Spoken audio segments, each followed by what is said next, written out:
We've all seen the Karen videos, and quite frankly, they have been surfacing every day. You know, when they harass people and cause a scene, but as soon as the police or security show up, the crocodile tears start to flow. Yeah, so that's what we'll be talking about today. We'll be taking a deep dive into the random videos that have been surfacing, the history of white women tears, and how they have affected people today and how they have affected people in the past.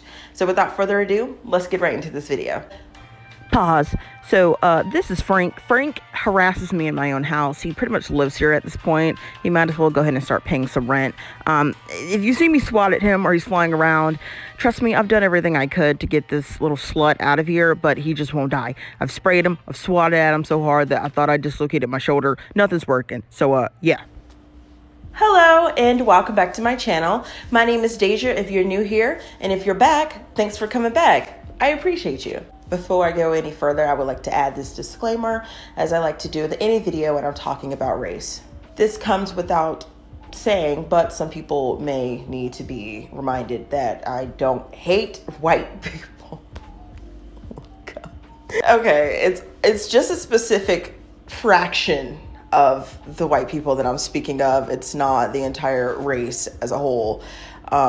If you don't do this kind of stuff, then this video is not talking about you. So do not be offended by this.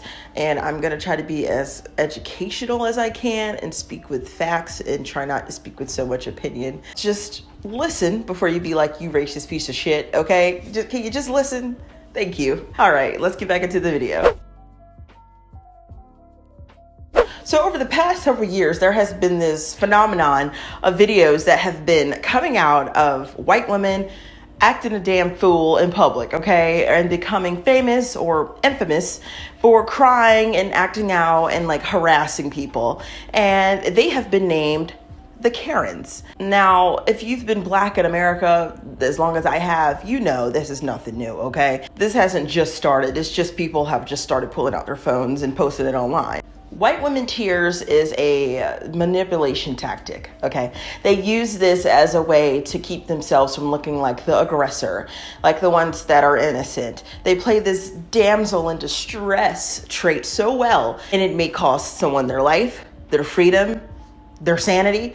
Most of the time, it's done after they have done something racist or just rude as hell, and someone is calling them out for it, so they start to crying, and then everyone is like, oh my God, what's wrong with her? She's crying. Now, before you be like, are we not allowed to show our emotions? Yes, you are 100% allowed to show your emotions. Obviously, if someone assaults you of any sort and you cry, duh.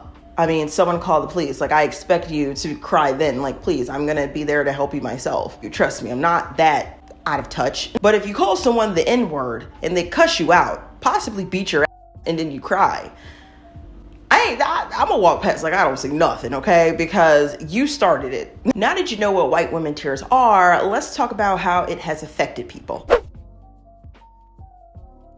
You may have heard of the story of Emmett Till, but if you haven't, allow me to tell you. Emmett Till was a 14-year-old boy from Chicago, Illinois. In August 1955, he went to go visit family in Money, Mississippi.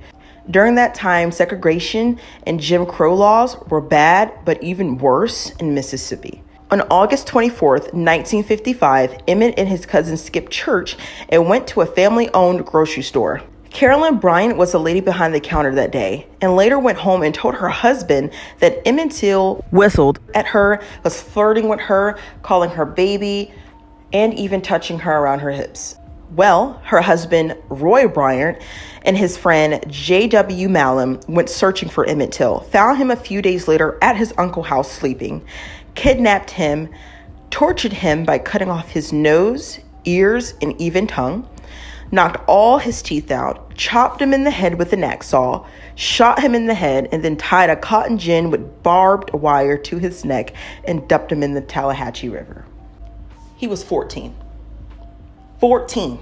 And Carolyn Bryant was a 21-year-old woman at the time. His killers went to trial in front of an all-white jury and was acquitted because sentencing life in prison or death to white men who killed a black boy for flirting with a white woman was too harsh. So they were set free. Emmett Till's mother had an open casket funeral so that everyone could see what they did to her baby. And you could find those photos easily online, but I won't be showing them in this video. Decades later, in 2017, Carolyn Bryant admitted that Emmett Till did not do that to her. He did not whistle at her. He did not flirt with her. And that's what I mean when I say white women tears are dangerous and white women lying is dangerous. She went home, lied to her husband, probably crying and saying, oh, he assaulted me and he did this and he did that. He whistled at me. And look what it did. It cost that baby his life. Like, I can't even... This is Carolyn Bryant today. People hate this lady till this day. And if Carolyn Bryant is still alive, Emmett Till today would have been in his 80s. Your grandma might be in her 80s. This just shows that this was not that long ago. And I'm so tired of people trying to say, oh, segregation and Jim Crow laws were so long ago. Your grandmother probably witnessed this whole situation. It was not that long ago. But this isn't the only story where a white woman has lied and cried and it has costed somebody their life. If I went to each and every one of them, we will be here all day. So here are a couple examples. Nikki Ovino, the Groveland Four of 1949, the Central Park Five. Any story that involved a white woman accusing a black man of raping her or sexually assaulting her or anything of her, and it has costed him his freedom or possibly his life. The list goes on, but I want to get into white women tears in the modern day. There was this trend on TikTok a while ago where one would show how they are hysterically crying and then they can switch like that to a straight face. Let me show you. And y'all don't think there's nothing wrong with this right here with these women just crying and not stopping automatically? This right here is scary as hell. These women will be danger to black men. Stay away from these. Do you see the problem here? Do you see how dangerous that is? And do you see what color they are? And you're probably like, Oh my God, this is such a stretch. You're only saying that because you're black. that is slightly correct. But other white people agree. What you just watched is a clip of something called the Turn It Off Challenge, and it's a prime example of the danger of white woman tears. One Twitter user wrote, "White women have historically used their tears and their false victimhood to accuse and vilify people of color, particularly those from the black community. This trend is showing the ability to falsify emotions and manipulate others. This has a dangerous history." Out of all the videos that I have seen of Karens acting crazy and crying and whatnot, this is probably the worst one I have seen, and probably the best example I can give you. It's the lady in Victoria's Secret, where she's screaming and crying and acting erratic and saying, "Get away from me," telling this black woman who's recording her at this point to get away from her, yet she still runs to the lady, swats at her, and comes towards her. If you're so freaking scared for your safety and you're so worried about she's going to attack you, why do you keep screaming, "Get away from me," yet you're still approaching the black woman? She actually assaulted the lady that was recording, but yet she kept screaming, "Get away from me, get away from me." Stop walking towards her. And then she was all on the ground crying and screaming and shaking and acting a damn fool, like literally embarrassing herself, saying, "Get away from me." The lady was literally not doing anything. She was using her white tears to the advantage that day, okay? She thought people were gonna come to her rescue. Like, people have seen this happen so much that they are completely numb to it. They're completely numb to it. Nobody gives a shit anymore. And that's why the title says what it says. Your crying does not matter anymore. Because look at this. She clearly was not being hurt at all. And then there was another video that I seen that was crazy. He said that the lady had flicked him off at the light and also called him like the N-word and all of this stuff. And when he followed her to her place, to confront her, she was like, "Oh, get away from me," and all of this stuff. And stand buyers on the street started to aid her, started to come to her aid. When he was like, "I just got called a racial slur and flicked off, but you guys are aiding her. What about me? Like, what? I'm the one that's in pain here, or like, I'm the one that's offended here, but they came to her rescue because the bitch started crying." That's like I said earlier, then people can say the N-word and all of this stuff, and as soon as they get called out for it or confronted about it, they want to cry. No, where's the energy you had when you called me a racial slur? This is one of the most recent ones, and it happened with this girl right here. Her name is Skylar Fluss. She went on TikTok, lied and said that a cop asked her out after she was stopped for drunk driving, and even said that she blew a 3.8 in a breathalyzer test. Well, come to find out, after the officer released the body cam footage, she actually said that she was having a rough night with her boyfriend, crying and lying to the cop, and he kind of felt bad for her. So the cop just said, you know what, you're having a hard night, I'm gonna just let you off with a warning. There was no breathalyzer test taken, and he did not even ask her out. And if that body cam footage did not exist, he could have lost his job. Like, seriously, how does it sound? She's a teenager that blew a 3.8 in a breathalyzer test and obviously is drunk driving. And then instead of arresting her for drunk driving, he says, you know what, I'm gonna let you off with a warning, but let me have your number. Like, what? Like, that doesn't make sense. And this is why cops don't have sympathy for people who cry at traffic stops, because of people like her.